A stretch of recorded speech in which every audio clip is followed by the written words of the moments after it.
and welcome to you, HCI members. Thank you so much for joining us today for the webcast All Aboard, Onboarding for Success, a Vital 90-Day Transition.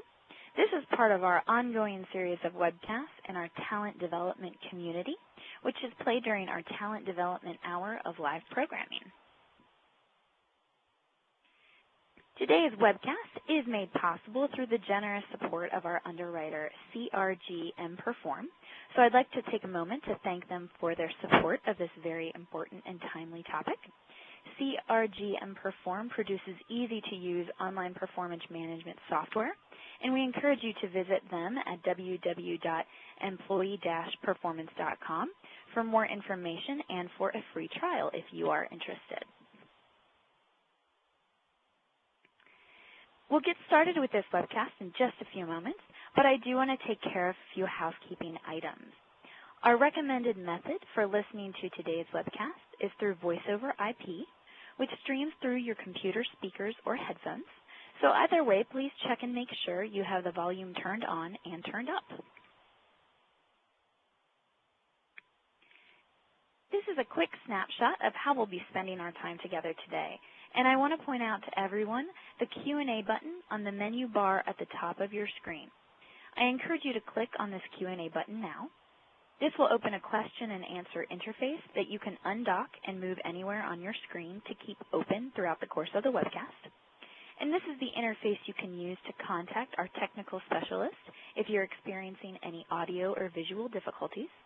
And this is also the method that you use to ask questions, make comments, or share best practices at any point during the webcast, which we absolutely encourage you to do.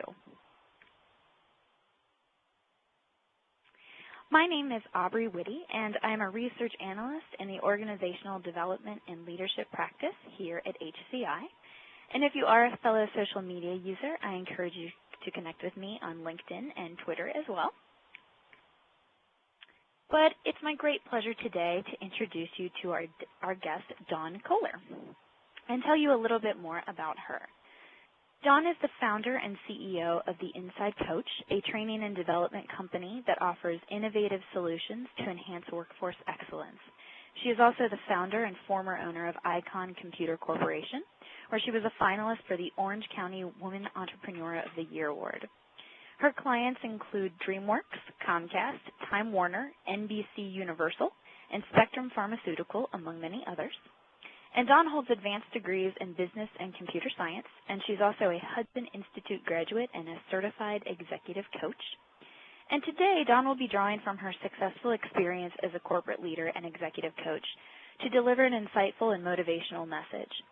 With strong business acumen and a deep understanding of human dynamics, Dawn is skilled at simplifying difficult concepts and offering practical and results-oriented material to inspire personal and professional growth.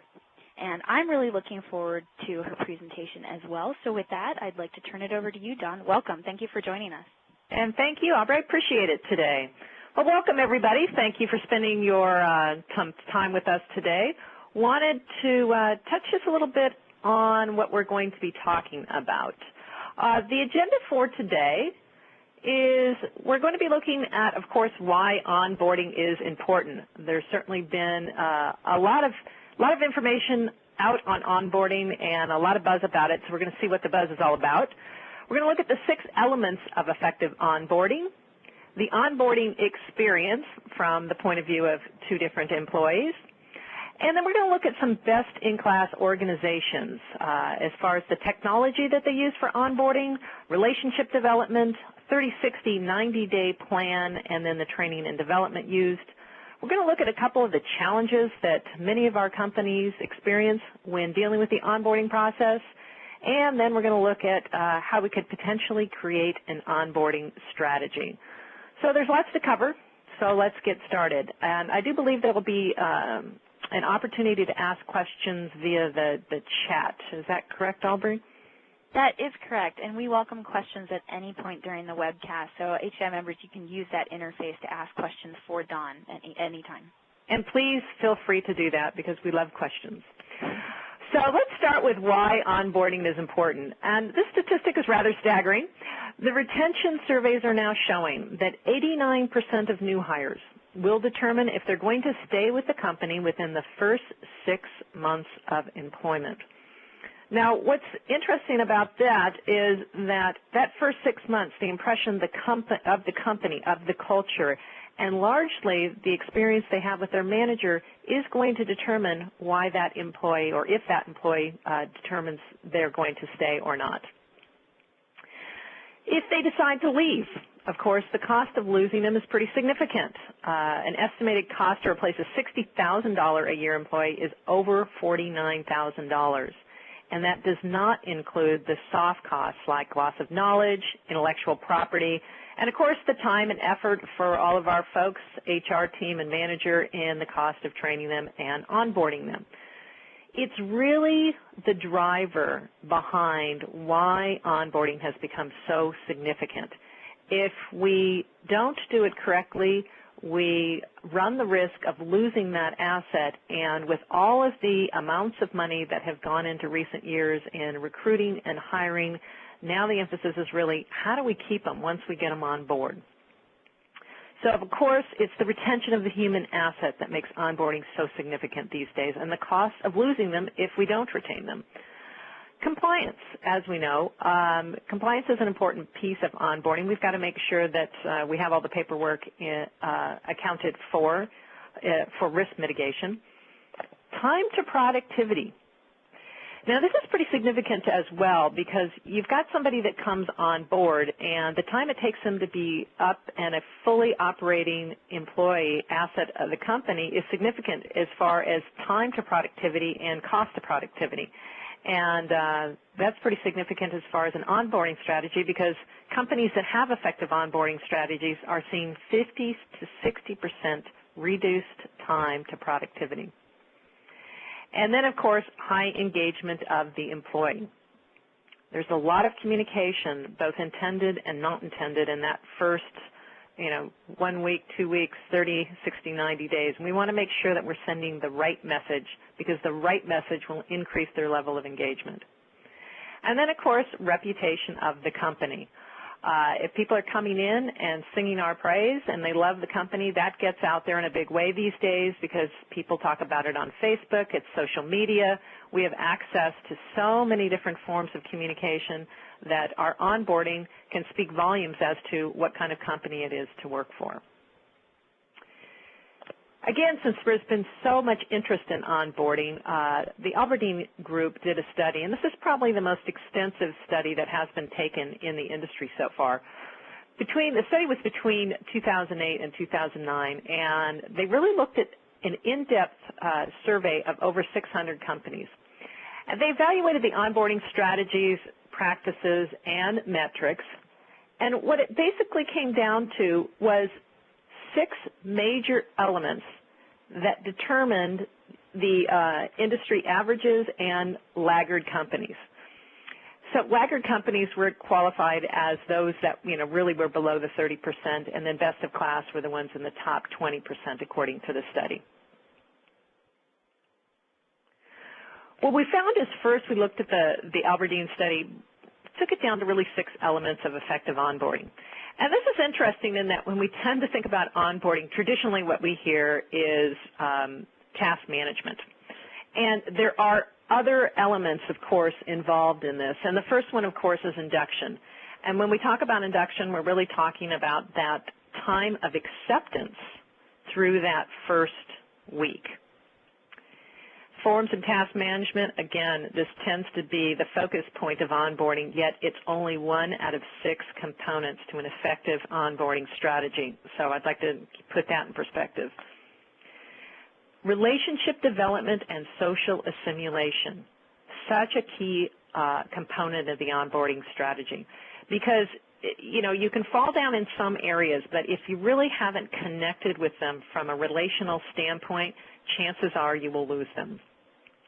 30, 60, 90-day performance expectations. They're just key, and they're key because it helps reduce anxiety. These folks that are coming in, the first thing we're looking for is a good experience because a good experience as human beings makes us enjoy what we're doing and where we're at. And if we've got a clear development plan that helps us to understand what we need to know and when we need to know it, it dramatically reduces reduces anxiety. And it's interesting because, you know, we seek the high performers out there, and we comb through a lot of candidates to bring those high potentials on board. High potentials also have a tendency to want to do things perfect quickly. So they tend to also come in, and the first 90 days is particularly stressful for them. The more we can say, you know what, this is all we need you to know, or this is what needs to, your uptake, your deliverables in this 30, 60, 90 days, they have a way to chunk it down so they don't have to feel that they need to be perfect right off the bat. Clear expectations are essential to their experience. And then, of course, training and development. Once we have the performance expectations, they're going to need training and development around those expectations. They can't possibly walk in, even if they had a similar job in another company, and know your culture, your policies, your procedures, the way you do it there. That they need some type of mentoring and training for new skills or the way things are done in your organization. And then, of course, the last element on effective onboarding would be the feedback and the review. They need to know how they're doing. And in that first 90 days, that review needs to be often. So we recommend that once a week the manager's sitting down and discussing what's going on, what's working for you, where are you having issues, what do you need to know, is there any additional training you need. Those kind of good quality coaching questions and that connection once a week is really essential to getting them up and running as quickly as possible. So with many of us, we've either had this experience because we've come on board before, or we might have seen it in our own organizations. With laggard new hires, and these are the companies when they studied the onboarding experience, these were the low 20 to 30%.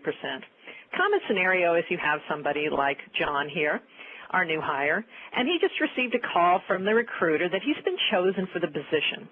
He starts in 2 weeks and is given the name of the person to report to on the day he arrives.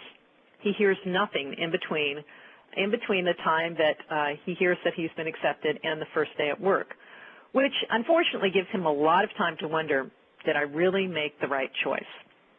The first day he arrives, he's put into a small office with lots of paperwork to fill out and lots of redundancy in the paperwork. It's not uncommon for somebody like John to fill out his Social Security over 12 times on the first day.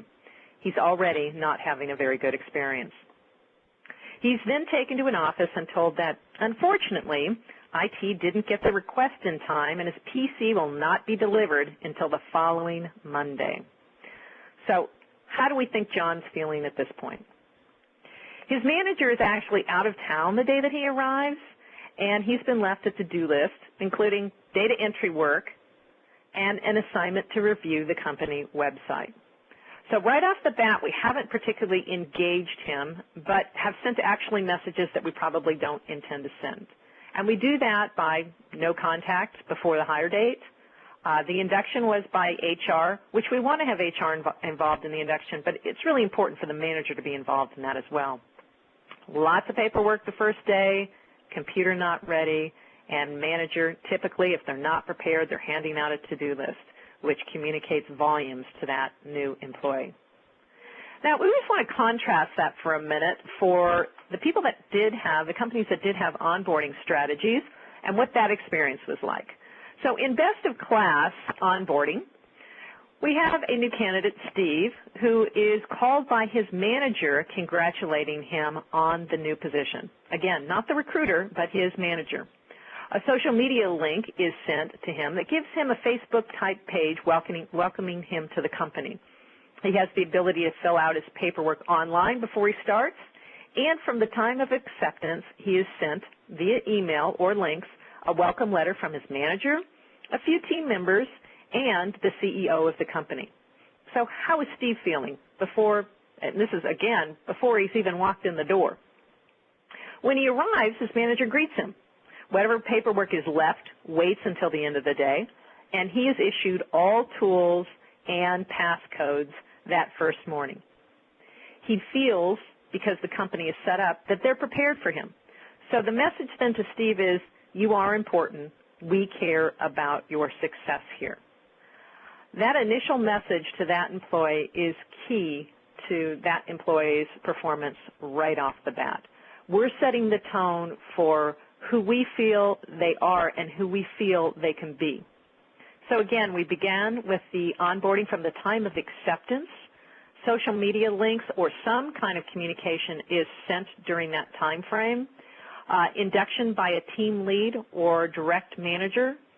And so important is the tools and the password issued on that first day. Now let's talk a little bit about the induction process because, again, this is key. Time of acceptance to that first week. And best-in-class companies, during the induction, they centralize the onboarding process by an onboarding manager. Now, this doesn't mean that you need to, post a new position for an onboarding manager, but the role of an onboarding manager can be delegated to an HR person, employee relations, somebody that perhaps already exists in your company that centralizes this process so, everybody knows what's going on.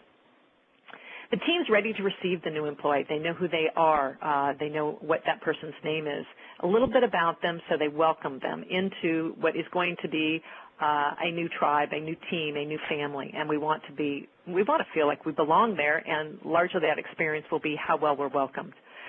I always bring this up in this because the companies, and I don't know if actually the companies that do this really well are some of the Ivy League colleges.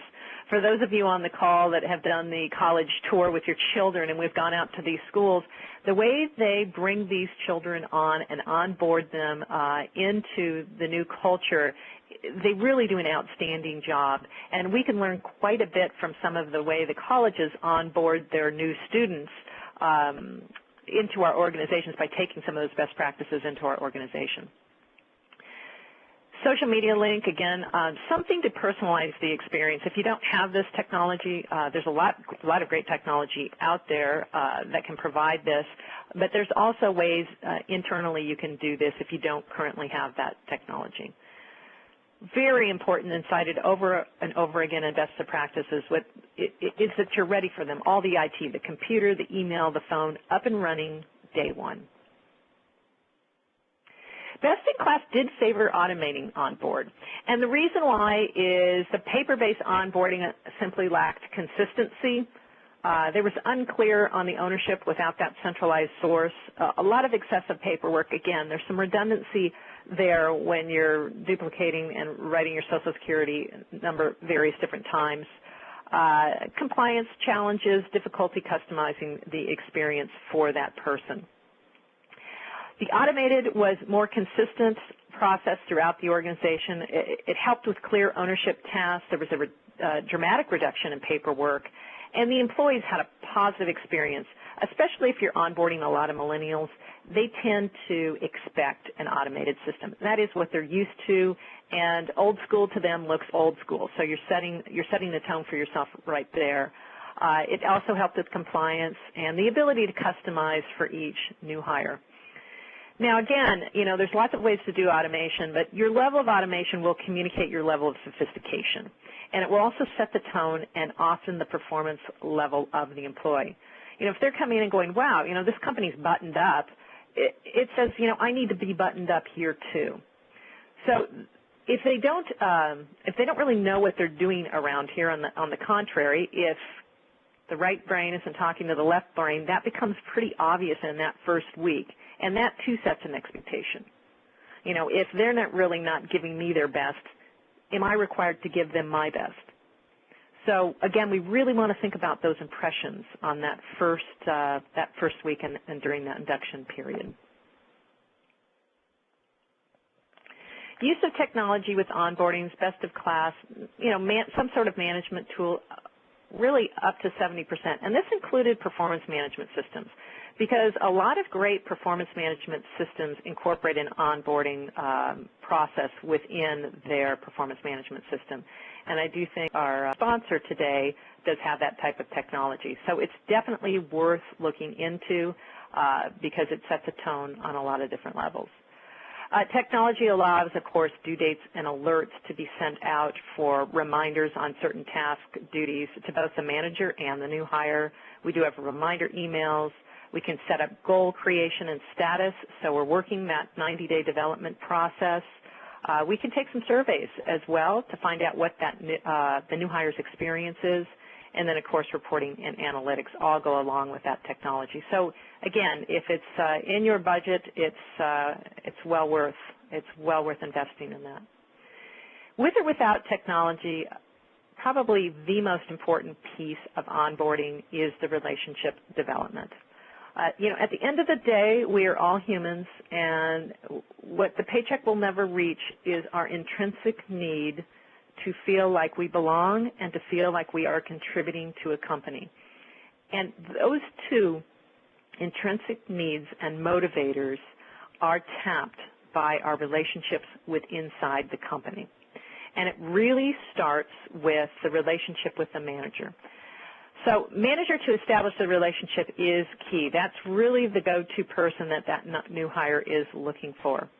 The new hire also needs to understand who the key stakeholders are. They need to understand the company culture, the politics, the climates, who are the power brokers. They need to understand the tribal knowledge of the organization, and they need to be socialized to that by somebody that knows. They need to meet with their peers, and this is where we begin to empower that new employee. Not only do we want to be introduced to our peers, we want the peers to understand, when do they go to me? What do my peers expect of me? And if the manager can do that kind of introduction, it's very empowering for the employee. Assign a peer, aide, or mentor. This is really essential because oftentimes, you could think about it yourself when you've started a new position, there's things that you don't know and you don't want to ask your manager, like where's the bathroom? Or, you run into an issue and you don't want to reveal that you don't know that, maybe you thought you should have known it. By having a peer that you can go to, a comfortable friend that understands that their role is to make that new hire feel comfortable and accepted, goes a long way in reducing their anxiety and giving them a good experience. An organizational chart, reviewed with roles defined.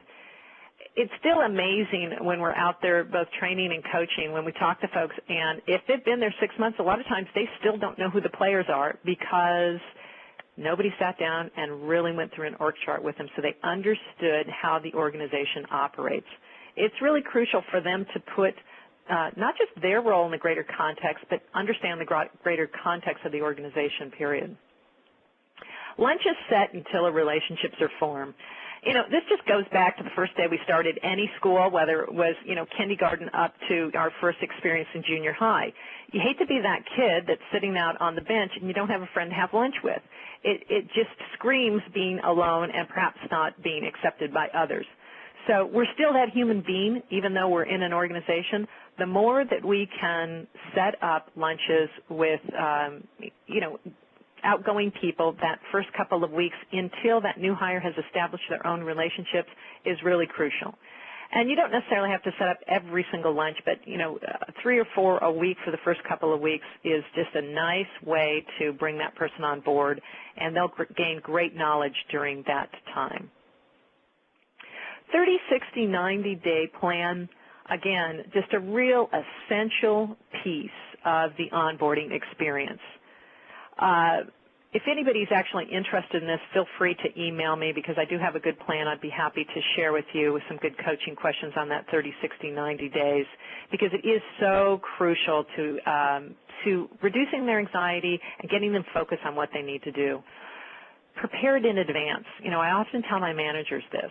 They get they have an open position, and perhaps it's been open for 4, 5, 6 months. Well, what typically happens is that manager starts to take on a lot of those tasks, so much so that they forget that they actually don't belong to that manager in the first place. So then they get a new position in place, and oftentimes they're too busy to even prepare for the position, and they haven't thought about what they need to do to get that person up to speed and what that position is really going to look like when they're up to speed. So if you prepare it in advance, it not only helps give a clear roadmap for that new hire, it helps the manager to start to download again a lot of the tasks and duties that they've picked up and recognize what it is they can now take off their plate again. So it's really a key factor in helping that manager delegate. So it's just a fantastic exercise to go through before, again, that new hire comes on board. We want it reviewed in the first week. You know, I can understand where you don't want to perhaps overwhelm them in the first day, but certainly by day 2 or 3, you want to sit down and have clear expectations 30, 60, 90 days. I think it's fine if you do it in the first day, but certainly within the first 3 days, you want to make sure they understand what's expected of them. It also gives you an opportunity to review where they need to be trained. If it's mutually agreed upon, they can look at this and say, you know, I think this is fantastic. This is, you know, what I feel I signed up for, and I don't have enough training in these areas. Will that be provided? So it leads into that discussion of what we expect of you, and then they can reveal, these are some areas that I need to be trained. This is where a real honest conversation comes out, because oftentimes in the interview process, they can either inflate their skills or perhaps say things that they're better at than they actually are. When they're hired and they're on board and they know they have to do certain things, they might cop a little bit more to things where they could use a little bit more training. Followed up with weekly. So again, in that first 90 days, we want to be doing weekly coaching sessions with them so that we're getting some good feedback as to what their experience is, understand how they're handling their new duties, again, how they're experiencing the culture, what the fit feels like for them. Good questions that can help navigate them through this otherwise stressful time. Training development, again, one of the 6 things we talked about in the onboarding experience, the training development piece is significant here. And what we want to do in that first 90 days, again, is really assess what the skill level is of this new employee. Because oftentimes managers, and people can interview extremely well, and some people interview and can minimize what they're actually capable of. It's not until we get them in the door and we start giving them different projects and tasks that we can really start to identify what's the skill level, what's the performance gap. That helps us to identify what training is needed. Does this employee need more product knowledge? Do they need more technical training? Is there a soft skills issue here that we need to deal with right away? Because we want to make sure that they're an effective communicator, for example. What's the best way for this new hire to learn? You know, that's a question that I think every manager should take into consideration with a new hire. Most managers, left to their own devices, they train people and treat people the way they like to be trained and treated. And the reality of it is, of course, that scratches the itch about 30% of the time. Most folks are different and have different needs. So if we understand from the onset, you know, this new asset, this new employee, if you can ask people, most people know how they learn. Some people are experiential. They have to be doing it to really get it. Other people need to really research and learn it before they're going to feel comfortable doing it. People tend to fall into those 2 camps, and it's important to know who they are. Because if you have an experiential learner and you stick them in a room with a bunch of books for the first week and say, research this, and then you can try it, you're going to lose a lot of their engagement right off the bat. If you have somebody that needs to do that kind of research first and you throw them in the deep end and say swim, chances are you're going to terrify them that first week, and again, it's not going to lend to a good experience. So you want to know, and you can just simply ask to find out. Who will provide the training? You know, I get a lot of managers that I work with that they have the open position, they get somebody on board, and then they don't have time to train them. It's really an unfortunate scenario because, of course, that new hire is left to their own devices, and left to our own devices, you know, there's just too much probability for error there. So we have to determine what are the training needs, and then who can hire them. You know, what kind of time can the manager dedicate? Can the manager pair them up with a peer to be trained? Are there other resources? But we want to make sure we establish not only training, but who will provide it and when it will be provided. How and when will feedback be provided? Again, it's just, you know, I can't reiterate it enough. It's so important that this new hire gets feedback. Are they doing a good job? Going back to our 2 human motivators, you know, we talked about the 2 main ones, feeling a sense of belonging. You know, we want to feel like we belong there. But the other major driver, and especially with today's society, especially with the millennials, is, are we making a difference here? Am I contributing to this company? It's just not a worse feeling than we get in there and we're working hard, but we have no idea if we're actually making any difference at all. The more we can tie performance, especially in this first 90 days, to contribution, the more we will have captured the hearts and minds of those new hires. And then, of course, training and development. The 90-day development plan is, again, essential, but that should roll right into the one-year plan. We want to make sure that we're developing a culture of development. If we're not, our human assets, especially in today's environment, tend to go obsolete in about 18 to 24 months without continual education and development. That's how quickly things are changing. On to the last piece of the 6 elements of onboarding is feedback and coaching. And again, mostly this should come from their manager. Their manager is the person responsible for this new hire, and that manager needs to be asking about that new hire's experience. They want to make sure that they're reinforcing what they want to see. What's working? People like praise. Works for all of us. And if we're praised on certain things, we tend to do more of it. So we want to make sure that that manager's dialed into that. Challenge. So we want to make sure that the new hire is challenged to the next level. If we have that 30, 60, 90-day plan, some people can, make it through that in 45 days. But it allows us to, okay, they're up, they've mastered that, boom, what's the next thing? So we want to continue through incremental challenge to develop these folks until they get up to speed. And 90 days is just a benchmark. You can get some folks up to speed in 30 days. If you've got a plan and they're moving through it and you're giving them good feedback and you're checking their work and it's working, keep giving them more because they want it. Again, the quicker they can be up to speed and feel like they're making a difference in the company, the better their experience is going to be. So that coaching feedback is important. Now, you can see from most of these that a lot of this has to pertain to the manager. The manager is just so key to this entire onboarding experience. You can have cool technology, and that's great. It says a lot for the company. You can have a really good induction period, but where the rubber meets the road for the long haul is this relationship between the manager and that new hire. So we really want to make sure that our managers are adequately trained to understand the importance of their position in all of this. So we did the rating when we looked back to our study of the 600 companies, and it was asked, research revealed that the most valuable activities among the best-in-class organizations to make new employees feel engaged were the ones cited here. Performance expectations cited as the most important element of the onboarding experience. Again, what are they doing that first 30, 60, 90 days? They need a roadmap. It reduces the stress, gives everybody a better experience.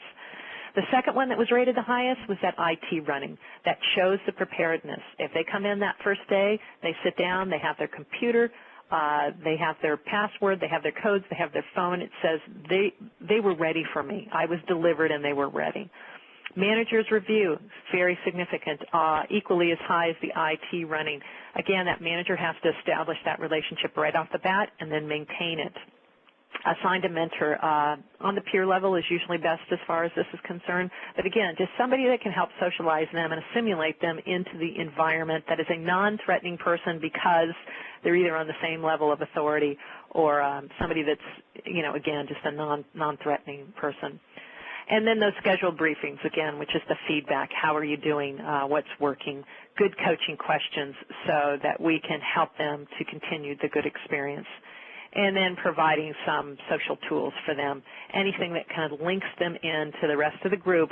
Again, that sense of belonging is so vital during that time frame. Okay. We have a quick comparison here that's really interesting. Our best practices, and this was our best-in-class companies, 84% of the time they had a standardized onboarding process in place. Pretty significant. 74% of managers had scheduled routine meetings with new employees. 48% tracked and reported progress on the new hires through some sort of onboarding process or technology. And 49 formally assessed the performance of onboarding process at least once annually. Like all process and procedures, it's not enough to, put it in place and then check the box, that's done. You want to continually assess it to see if it's working and what the new hire's experience is, as well as the managers. The below industry is a bit staggering from the standpoint of 68% had a standard onboarding in place, which was good, but 41% of the managers had scheduled routines meetings with the new employees.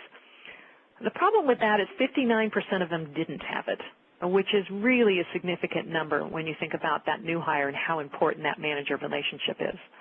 14% tracked and reported progress of the new hires through the onboarding process. That means that, again, a very high percentage didn't. And then, of course, 25% formally assessed the performance of the onboarding, which means 75% didn't.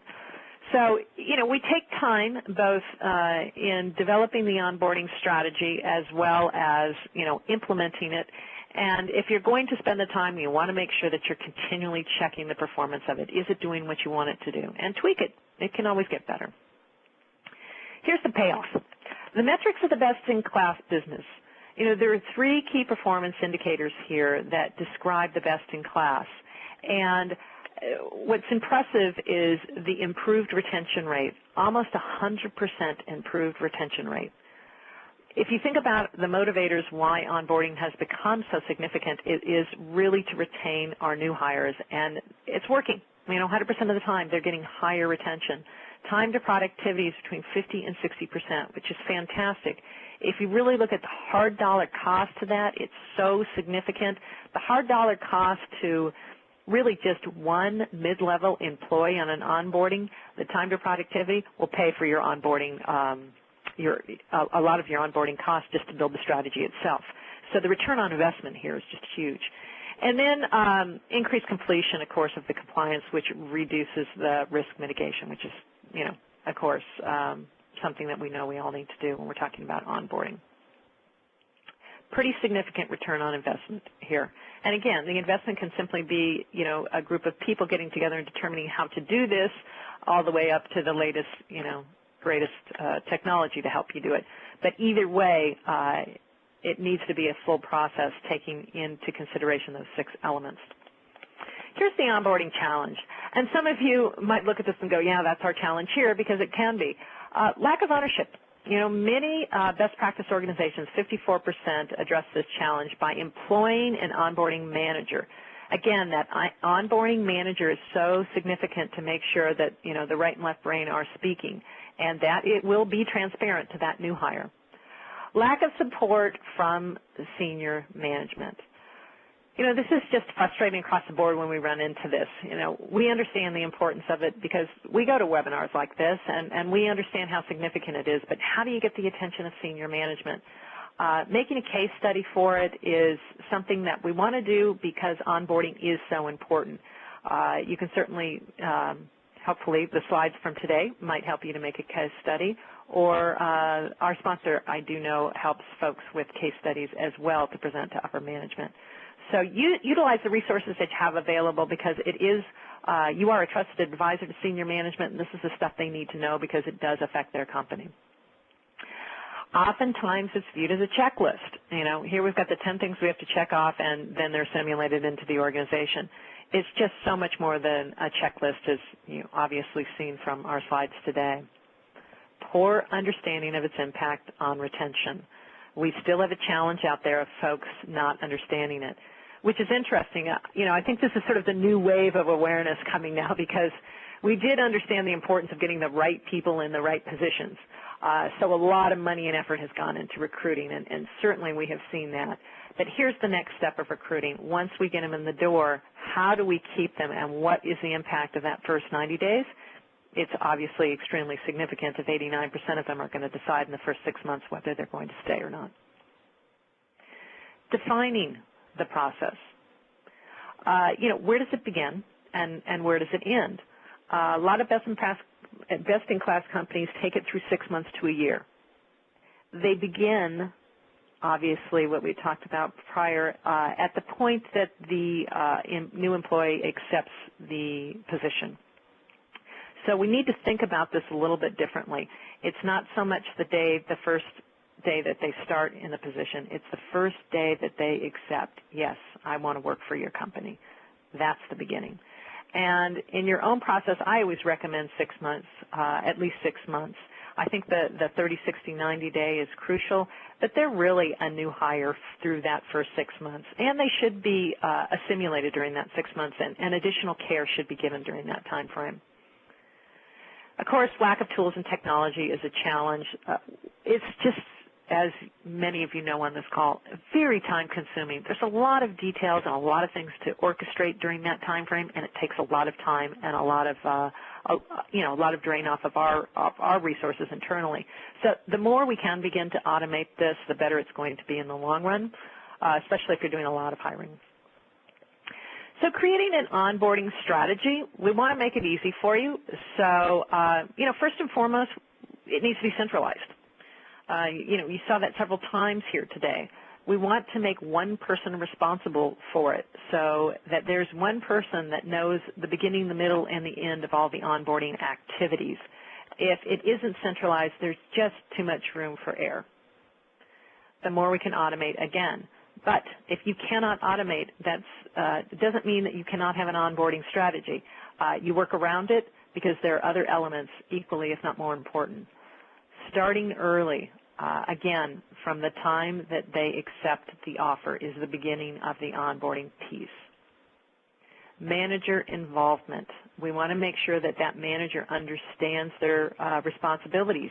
An onboarding process for a manager, I can honestly say I don't think I've ever seen a manager have an onboarding strategy where they have clear direction from HR or any other source that says, if you have a new employee, we go through this process, and what their expectations as the manager are in that process. So we need to set those expectations for our managers so they understand the part that is so essential for them to play during the onboarding piece of the new hire. Socialize the new hire. How are we going to do that as a company? Who's going to be responsible for that? Everything from setting up lunches to making sure that they're aware of the company culture, that they understand who the organization chart, the new hire, helping to stimulate some peer relationships by having peer mentors. All of that, again, essential. And then, of course, the training and development process. What's it going to be and who's going to do it and when is it going to be done? Okay. We're heading towards the end, but before we get off the line, I wanted to open it up and ask if there was any questions that came in during that time so we can help answer anything that you might be concerned about. Absolutely. John, this is Aubrey, and I just want to say thank you so much for walking us through all of these very many and different steps about how to really build a comprehensive onboarding program and then what businesses can really gain from having something like that in place. So, and when it's implemented correctly. We have had a number of questions come in through the question and answer interface, and we're going to get to as many as we can with the time remaining. But HDI members, if you have not yet submitted your question, I encourage you to do so now. And just so you know, any questions that we do not get to, I will make sure they are forwarded on to Dawn. So if she has the time, she can personally answer those as well. So let me just kind of dive in. We had two members that were specifically asking that, it obviously doesn't look like a checklist. Real onboarding is not just checking a box, but what does it look like? So where can we find examples of best-in-class onboarding processes and strategies? And then if you can elaborate on where some of the statistics that were used in some of the earlier slides, like it costs $60,000 to replace an employee, if you can elaborate on where that information has been gleaned from. Right. Two good questions. The first is the Albertine study, and I kind of want to get back to this for a minute because you can actually Google this and find it. You can send me an email at dawn@theinsidecoach.com, and I'll send you the study. It really showed not only best of practices, best of class companies, but it showed their strategies. And if you looked at and I do believe there's several companies in there that actually do have strategies on there. So it's nothing that you necessarily have to create from scratch, yet you want to take into consideration those 6 elements because the 6 elements themselves will help you build that strategy. But there isn't one per se that I can say, here's a canned one that you can use. If you answered those first 6 questions, just put them into question format. What's the induction process going to look like in our company? How will we do that? What will happen on the first day of employment? How do we make sure that we're ready for the new hire as far as the technology? What's our process and procedure there? So if you just stated those first 6 as a question, you would be able to develop your own onboarding strategy rather quickly. It doesn't need to be, it doesn't need to be an elaborate study as much as it does, a practical process and procedure guide from the beginning through that first 6 months with all the key players aware of what the procedures are going to be.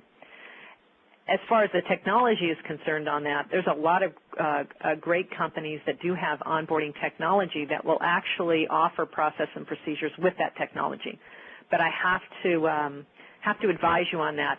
They're technology companies, and they do a great job helping us organize our paperwork, but they're not going to take it the extra level, which is, are our managers trained for onboarding? What are some of the relationship development and assimilation needs that we have to do? Those are human skills. HR, we know this is important. So it's an element that you're going to have to bring to this process. Unless you're working with an onboarding consultant, then a technology company alone will help you through that process, but make sure it takes into consideration all 6 of those elements.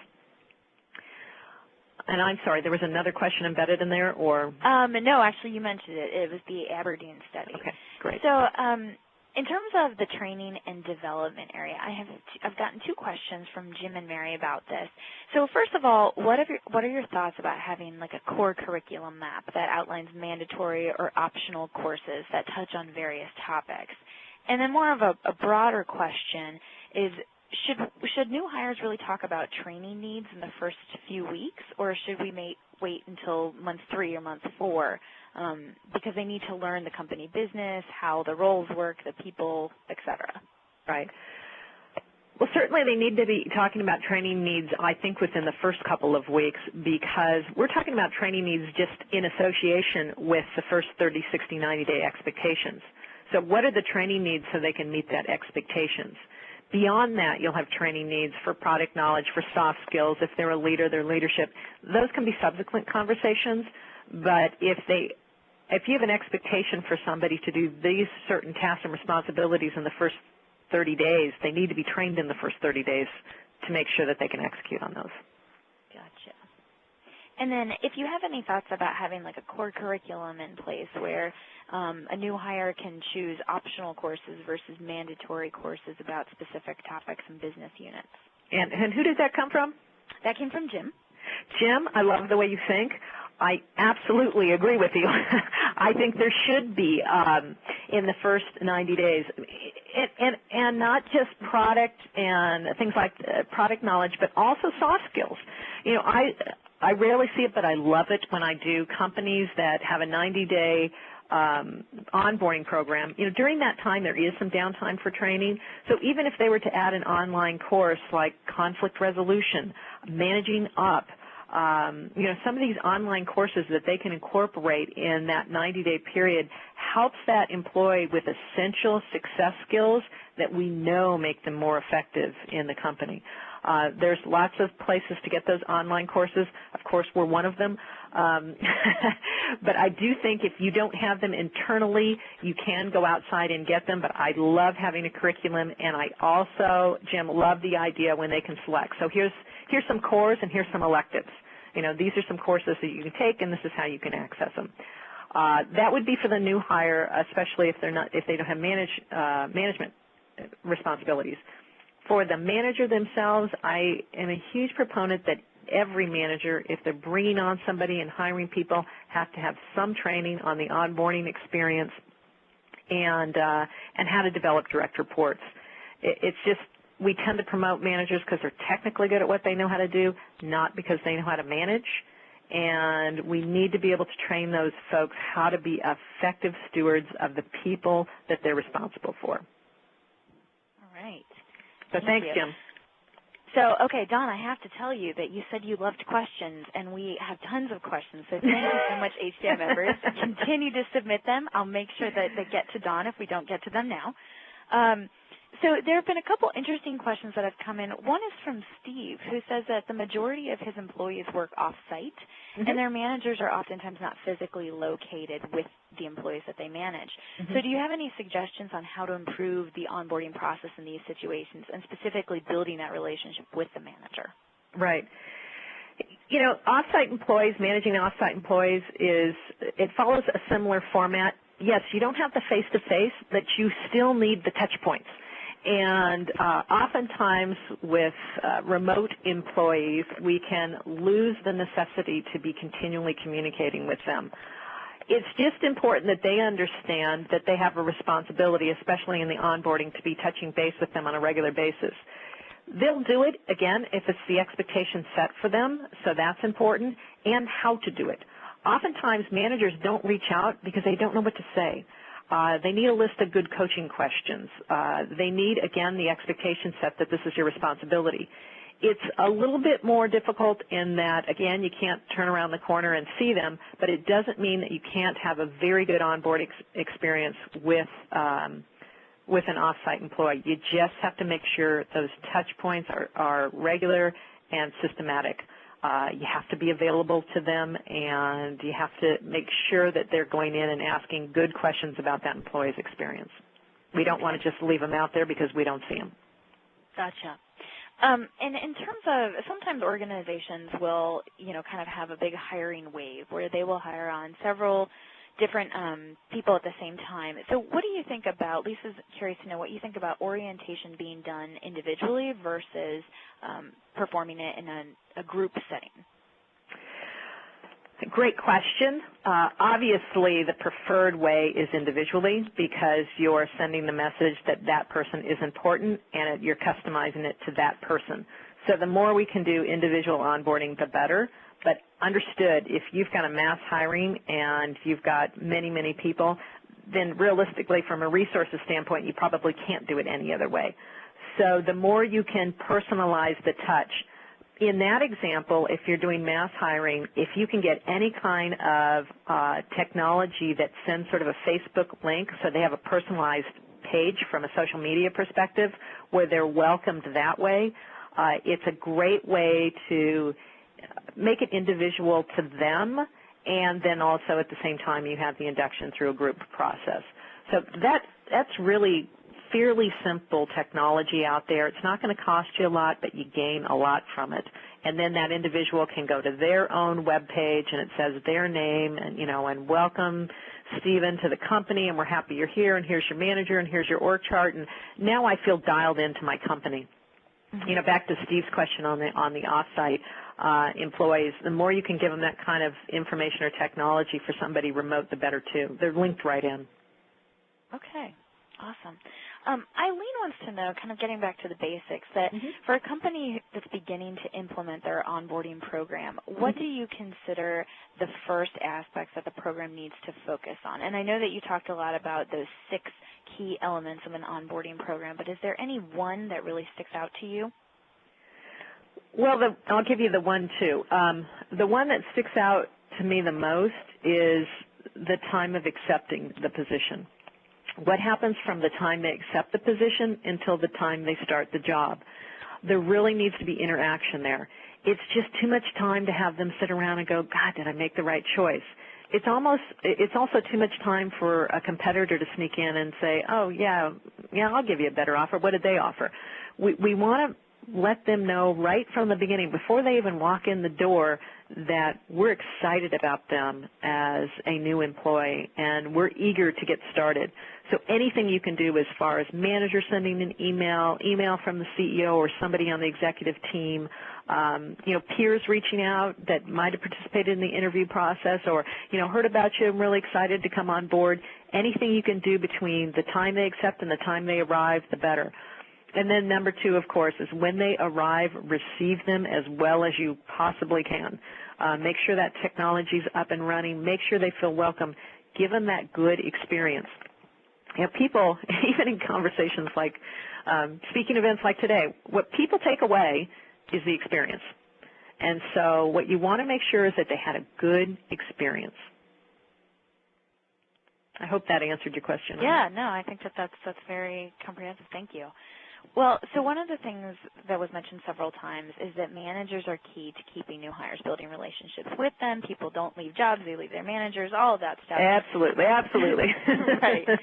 So Mark wants to know, and this is probably a pretty common problem, what do you say to a manager who says they just really don't have the time to engage with new employees right now? They don't have time to train them specifically or really build a very intimate relationship, or they feel that this process of onboarding is really just kind of a waste of time, or there's not any real traction that can be gained from it? Wow. I'd have a long talk with a manager that thought that way. They can't not make the time. And that kind of attitude tends to come from individual performers that were very good on the line, and then they get promoted, and what they do is now they just think that they have got to do more work. They're the one-man team, and they're really not, they don't understand their true position as manager. You know, it's not about being the best performer on the team. It's getting off the field and being the coach. And part of being the coach is bringing in new players in a way that they understand how their team will utilize them as a resource, and they feel, again, welcome. So I understand, because none of us have time these days, and it is a demand, but managers that don't get it, that literally think that, you know, I just don't have the time to invest in developing my employees, they're not managing. They're just not managing. It is part of their expectation. To answer the question, I think I'd come back and really reestablish clear performance expectations for that manager so they understand the importance of developing that direct report and the capacity. And if that manager doesn't have enough time to do the necessary care and development for their employees, we need to look at what that manager's workload is and how we can help them and how we can get better resources. But certainly you want to reestablish expectations. It's really hard to work for a manager like that. Thank you. That was a great look. Unfortunately, we are out of time for today, so any of the remaining questions, I will make sure that those are forwarded on to Don. But I want to say one more big thank you to Don. Thank you for walking us through all of this and answering our questions so completely. It's been really great to have you. Great. And also to CRG and Perform for making this webcast possible at all and really talking a lot about this topic and why it's important now and why it's going to continue to be important. So, and of course, the biggest thank you of all goes to all of our HCI members. We very much appreciate your taking time today to spend with us, and we look forward to seeing you.